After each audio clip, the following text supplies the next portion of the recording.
the future will have time to assess everything. Simon.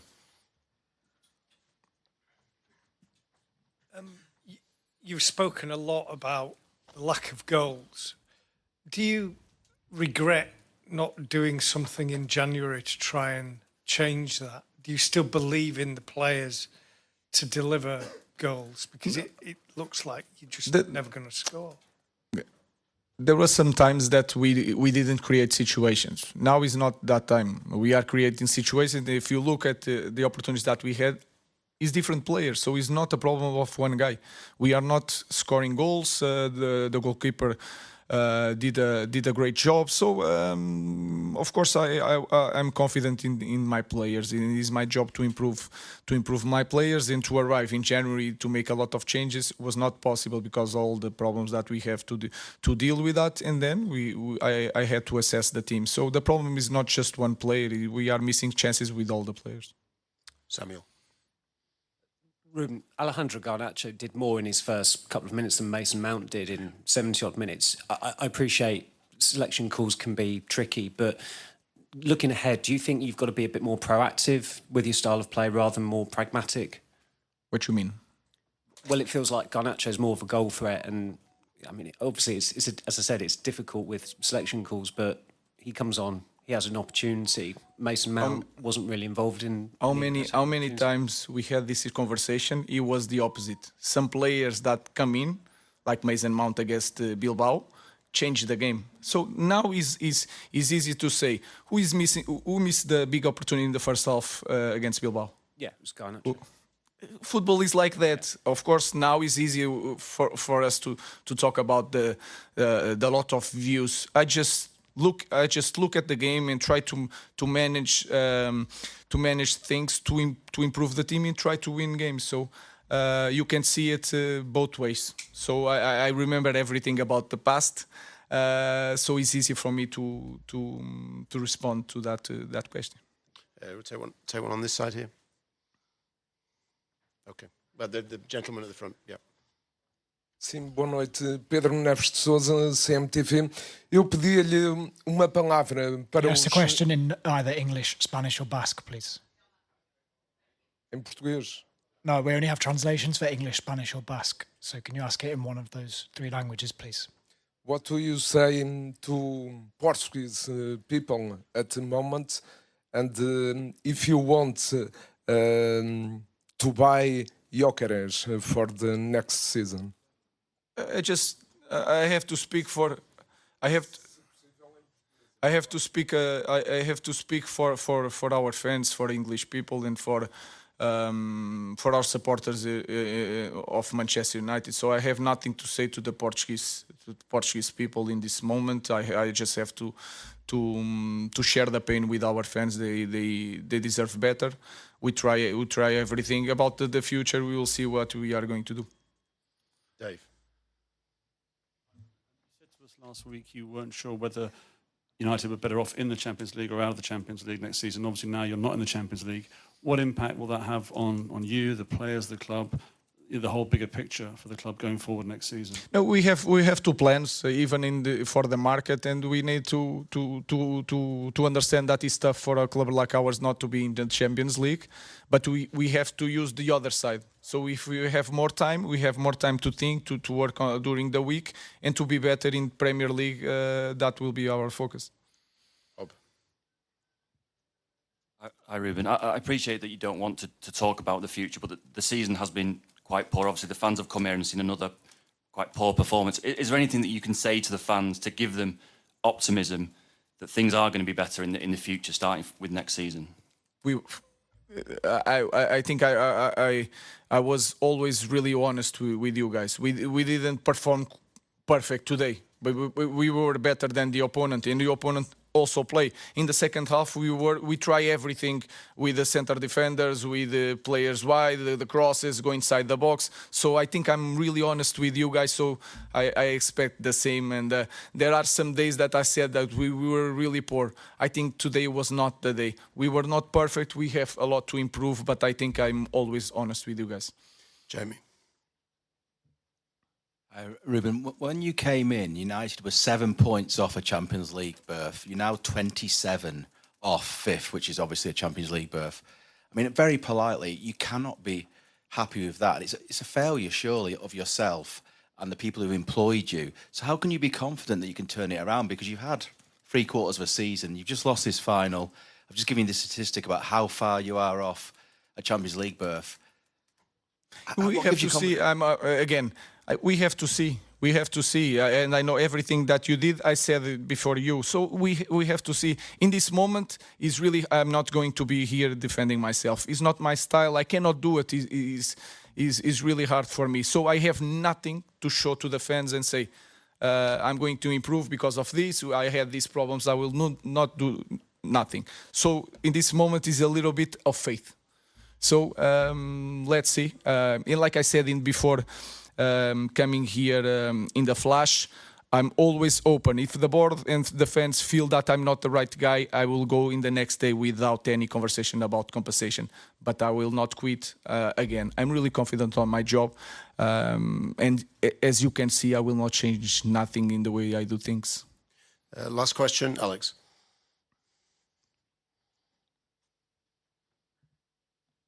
Ruben, you mentioned that you found it difficult to improve the players, having only just come into the club mid-season. What areas can you point to for improvement? Because I think there's a genuine argument that actually the team's gone backwards in the second half of the season, not forwards. Yeah, in some moments I don't agree with that. I think we had some bad results. I think we improved in certain areas. We were competitive in more games that we didn't score, and sometimes in the small detail we lost some games. I remember a lot of games. I will not try to Nottingham, Wolverhampton. We had create more chances against City at our home. We didn't score, and we lost some games. It's a different way of playing. I try to put the players the best I can, try to help them. Was really hard on the players.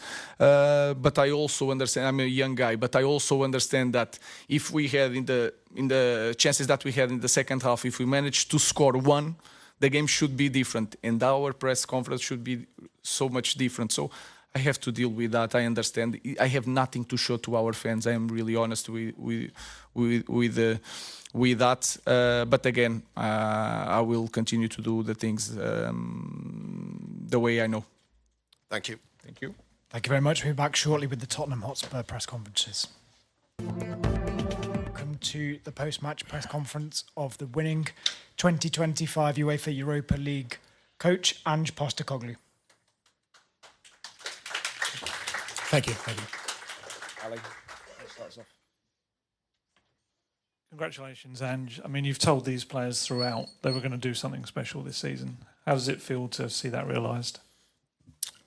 Yeah, look, it's hard sort of to put into words the emotions. Super proud of the players. It's a quote, my favourite Australian Prime Minister, Paul Keating, he said, after an unlikely victory, he said, this is one for the true believers. And this is certainly one for the true believers. And that means, an unbelievable group of players who never wavered, never lost faith in me and what we were doing. Unbelievable football staff led by brilliant coaches. People who work at the club, from board down,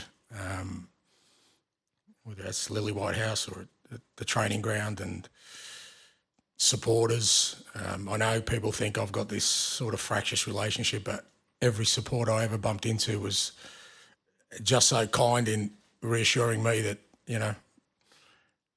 they believed in what I was doing. I'd never felt, I understand the disappointment we've put them through this year, particularly in the league, but, just seeing them tonight, the impact it has on them. Some of them, it's obviously 17 years since our last trophy, 41 in Europe. Some of them have never had a night like this. So, but, it's a reward for them. And,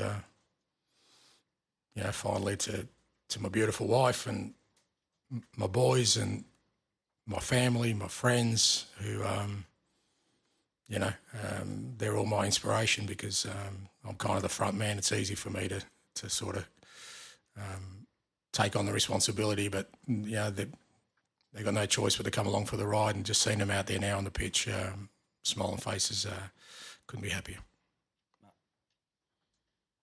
Congratulations. I know you've not wanted to make this Europa League run about you, but is this your biggest achievement? You've had some amazing achievements in your career, but given the circumstances, given it sort of became this all or nothing match, is it your biggest achievement? Look, I feel if I say that, then it diminishes, not for me, the other achievements, but the people I shared them with. But it's definitely been the toughest thing I've ever done, without a shadow of a doubt. And I knew that going into it. You know better than me that this club's had some unbelievable world-class coaches, world-class players, and they haven't had a night like this. So I knew what I was taking on. And it's fair to say that it's been really challenging because, wherever else I've had success by this stage, I've kind of had the faith and trust of everybody. And here it's been different. And I understand that's not a criticism. It's just, I think, because of the club and the way it's sort of its recent history or its history, I don't think they could always ever go all in on one person. And for me, that's always how it's worked well when, people kind of back my vision. So, but within that, I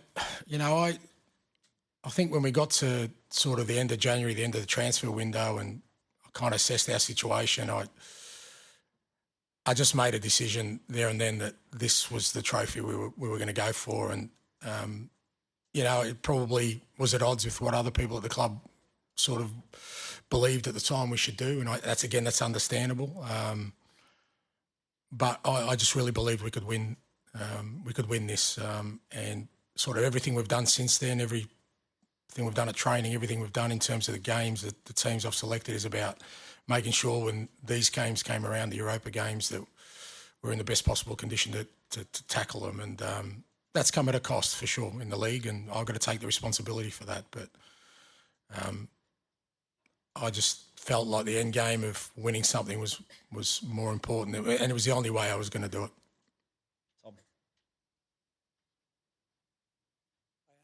Congratulations. Thanks. You've spoken about what a turning point this could be, the growth that the team can get from this victory. How hungry are you to drive this team forward, given the Champions League football next season? Yeah, very, because we've got a really young group of players, and you can talk to them about success and what it means, but until they feel it, it doesn't become real. And I've got no doubt that all those boys tonight, having this feeling, will want this again. And to get it again, they're going to have to make similar sort of sacrifices. They've climbed the mountain now, so they know that what it takes to sort of get to where we are. And I think that does. It accelerates the opportunities to build a team that can be successful and competitive at the highest level for years to come. So, as I said yesterday, I still feel there's a lot of work to be done. I think that's quite obvious, but not as much work as people may think. People can bang on about our 20 league defeats and where we are, but they're missing the point of what we're trying to build here, or what I'm trying to do anyway. And I really feel that tonight can be a great platform for us to kick on. You said a minute ago that at the end of the January window you decided full focus on the Europa League. Does that explain the really sort of ruthless, efficient style that we've seen overcome Alkmaar, Frankfurt, Bodo Glimt, and now tonight? And how did you find the players kind of bought into that when that was planned? No, that wasn't part of it. But I've always treated, I've had a lot of success in my career, and not just sort of winning leagues, but also, in Australia, I grew up playing finals football to win a championship. So knockout football is always different. All my teams have always played a little bit different in knockout games, because that you've got to have a real clear game plan. Big games come down to moments. You've got to limit the moments of the opposition. You've got to change your approach. And the players embraced that, because, that was always going to be our approach in Europe, and it's why we did well in the Carabao Cup as well. We beat some decent teams in the Carabao Cup, including City, including United, and we beat Liverpool in the first leg, playing a similar way. But also it helps that I've got, Van der Ven and Romero and Vicario and the doggy and Porro, all these guys available. And again, that was part of the sort of mindset of making sure they were available for these big games. And I thought the lads handled the whole Europa sort of knockout stages, brilliantly. Knew what we had to do. Were really efficient with what we did, and I think got the just rewards. Hi, Ange. Well done. You mentioned a lot of people at the top there. Your dad's no longer with us, but what would he make of his son doing this, and what does it mean back in Australia as well? Yeah, no, he's still with me, mate. His voice is in my head all the time, and as I get older, I look in the mirror, I see his face sometimes, which is frightening as it seems.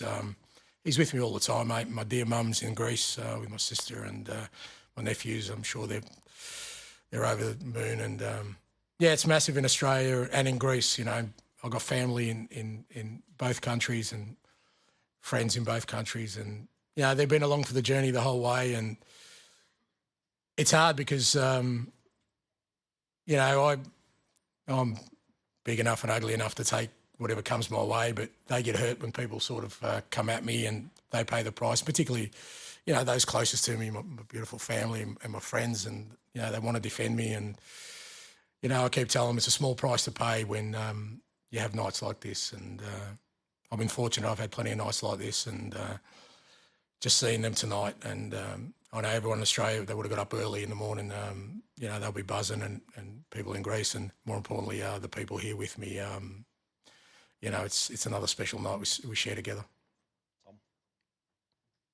Hi, Ants. Congratulations. You talk about backing your vision. I mean, how does a club let go of a manager who's just delivered them their first trophy in 41 years in European competition?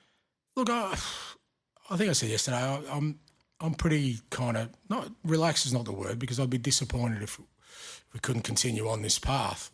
But like I said, it's not a criticism. I understand why it would be difficult for a club like this to buy into one person's vision. I remember when I signed, it was kind of, the club, I think even Daniel sort of said, we went after winners, it didn't work, and now we've got Ange. And, mate, I'm a winner. I've been a serial winner my whole career. It's what I've done more than anything else, and I know people talk about my football, which I'm very proud of, and I know people dismiss my achievements because, they didn't happen to happen on this side of the world. But for me, they're all hard-earned, and all I've done my whole career is win things. And but I understand, look, obviously the way things have gone in the league, people are rightly to be concerned about. Like I said, I don't think there's a true reflection of where we're at. But whatever happens, I said my own sort of belief in what I do doesn't waver, and I'll continue to kind of push on to do what I do. Ange, well done. It was noticeable at the end, the players were celebrating with unbridled joy. You were standing back quietly. Is that just your style, or was there an element of relief as well? Oh, there's huge relief. I mean, you ask any manager, and I'm telling you that's the biggest feeling, because you carry the weight of responsibility. I mean, I think this is maybe our 59th game or 60th game this year. That means me and Anthony have been in front of you guys 120 times, plus the extras that we do. I mean, that's probably 150, 160 times I've been a spokesman for this football club this year. And I know everything I say is important. Fair to say I don't always get it right.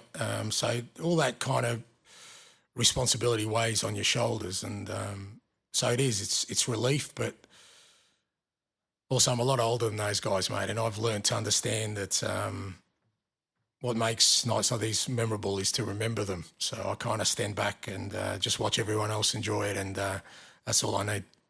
James, final one, please. Congratulations, Ange. I know you said you're sort of relaxed about the situation, but can you just give us an idea of what the next few days are like? Is there a meeting planned with Daniel or with the hierarchy? Because you must want some clarity one way or the other.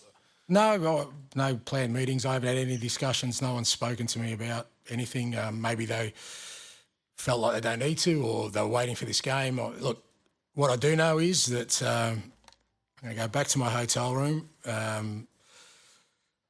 get my family and friends together, open up a nice bottle of scotch, have a couple of quiet ones, get ready for a massive parade on Friday, play Brighton on Sunday, really important, our last home game, we want to finish strong, and then Monday I'm going on holidays because with my beautiful family because I deserve it, and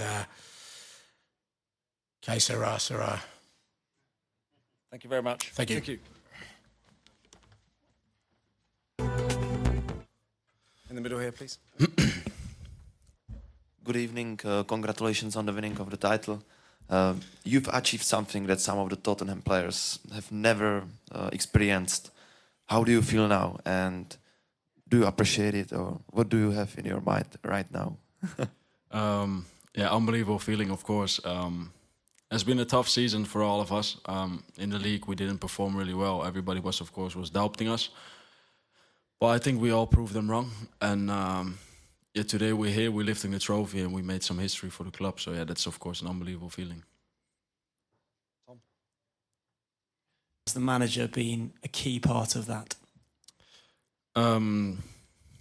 Yeah, of course. What I said, like the season was so tough, like in the league. But every time when we played in Europe, we showed our quality and we showed how we can play. And also what you said, the gaffer was a big role in this success. He kept believing in us. The whole staff kept believing in us, and he just made sure we stayed together. And we as a group, we stayed together also, and we kept believing. And till the day of today, we kept believing that we could create history with this group, and we did it today. Congratulations, Mickey. The manager's just said he wants to build on the success next season. Do you feel, as a group of players, that you can have more success under this manager going forward? Yeah, of course, we want to build on. And to be honest, now we just want to celebrate and we want to enjoy this moment. But yeah, of course, we want to do something special also next year. And of course, every year you want to be successful and every year you want to achieve something. But really haven't thought about it, to be honest. But what I said, now we just want to celebrate and we want to do, yeah, like beautiful stuff now. Hi, Mickey. Congratulations. You guys have played an amazingly efficient, pragmatic game in the last few rounds to win this competition. Can you explain like what specifically the plan was and how the manager convinced you to play this way?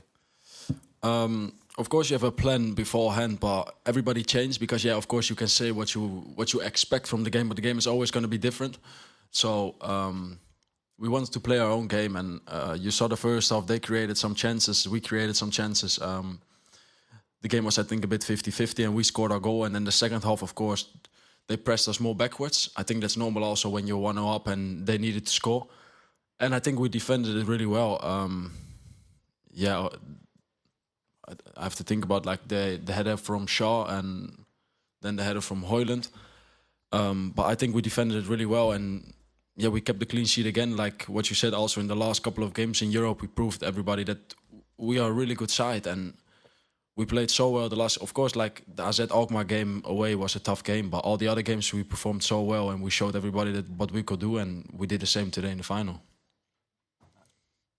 Hi, Mickey. Congratulations. You said before the game that you wanted to silence the banter people. Is the banter, does that now stop?